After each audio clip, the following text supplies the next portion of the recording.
اخواتي الزملكاويه، عاجبكم منظرنا النهارده قدام المصري؟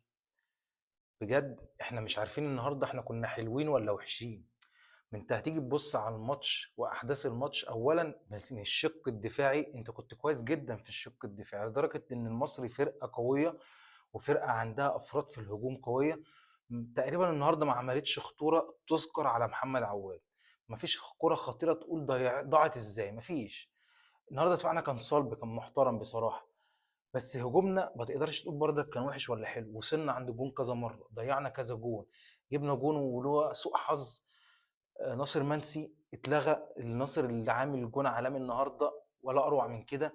والمعلق اللي هو فقري كل ما يعلق له على جون ويقول نفس الجملتين بتاعه، اللي هو مش عارف مين اللي هو يتعلم منه الدرس والقصه الحزينه اللي بيقعد يقولها دي. الجون في الاخر بيتلغي. النهارده الزمالك بيتعادل مع المصري وبيفقد بنسبه 99.9% المنافسه على الدوري، وده اللي قلناه. ما تنتظرش ان الزمالك يكسب الخمس ماتشات اللي فاضلين بظل السكواد اللي هو مع الزمالك دوت.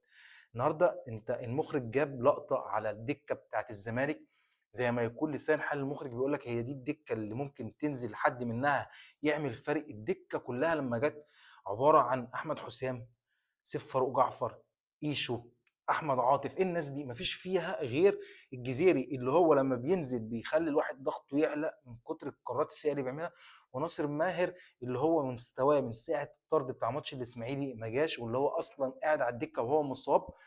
والنهارده عندك برضك علامه استفهام. احمد فتوح كل 5 ايام بيتصاب، اتصاب النهارده قبل الماتش وخرج بره القائمه في ظل كمان غياب بنتائج للايقاف. مفيش فرقه. النهارده راجل برضك معذور، لعب بمحمد شحاته جناح والفرقه مش موجوده. النهارده برضك يتلام عليه انت بتلعب ب3 مدافعين ليه؟ انت عايز تكسب مطوشه كؤوس؟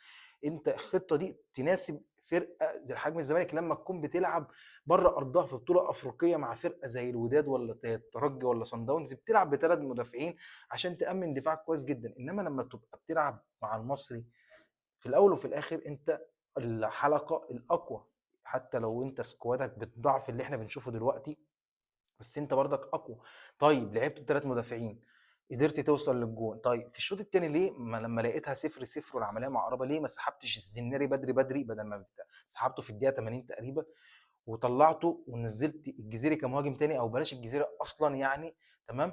وراح لعبت حد تاني في نص الملعب، لعبت ناصر ماهر تاني معاهم زياده في نص الملعب، وخليتها 4-3-3. بدل ما انت بتلعب لي 3-4-3، وساعات بتبقى 3-5-2، وفي الحاله الدفاعيه بتبقى 5-3-2. بجد انت يعني انت كمدرب شايف ان دي خطه مناسبه لفرقه عايزه تكسب؟ بتوصل للجون قليل قوي. يوصلك للجون في خطوره. النهارده مفيش لعيبه يعني عندها حميه غير الراجل بصراحه محمد شحاته وناصر منسي اللي يشكر بصراحه. النهارده برضك مصطفى شلبي كان كويس الى حد كبير عشان ما نظلموش. في لقطه جت في اخر الماتش في الدقيقه 90 تقريبا، محمد عواد بيشخط في اللعيبه كلها واقفه مترصصه جنبه. اطلعوا، اتقدموا، زيدوا، اعملوا هجمه، واللعيبه واقفه. لدرجه ان صلاح مصدق بيقول له طب اهدى اهدى ايه، احنا في الدقيقه 90 كله يهاجم واللي يحصل يحصل. احنا شكلنا وحش قوي، احنا فقدنا المنافسه وصعب قوي اصلا. يعني احنا مستنيين قرار ان ال3 نقط يتخصموا من الاهلي. حتى لو اتخصموا من الاهلي احنا مش هناخد المركز الثاني برضك بمنظرنا ده. احنا ممكن ما نحصلش ثالث ورابع بمنظرنا ده. انت عندك الماتش الجاي البنك الاهلي، فرقه قويه قوي كسبانه السيراميكا اللي هي فرقه قويه قوي برضك 4. يعني لا، موضوعنا صعب. الزمالك محتاج لا يقل عن 10 صفقات، لا يقل عن 10 صفقات. عايز 2 أو 3 أجانب سوبر سوبر سوبر.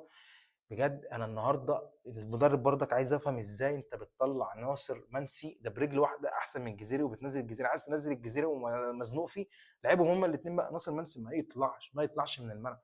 أنت اللاعب الوحيد اللي عندك. الراجل بيعيبوا عليه، ده الراجل بينزل يستلم ويسلم وياخد لك السكند بول ويلعب لك الفرقه، ولما بتجيله جوه 18 خطير. بجد هذا الباسيرو هيودينا في داهيه. احنا يعني انت مضطر تكمل بالموسم عشان ما تدفعش شرط الجزاء، عشان الناس اللي تقول لك دلوقتي طارق مصطفى يكمل او مؤمن سليمان، ما فيش منه الكلام ده عشان تريحوا دماغكم. والجهاز الفني مكمل لحد اخر الموسم وهيمشي لوحده اخر الموسم من غير ما نديله حاجه.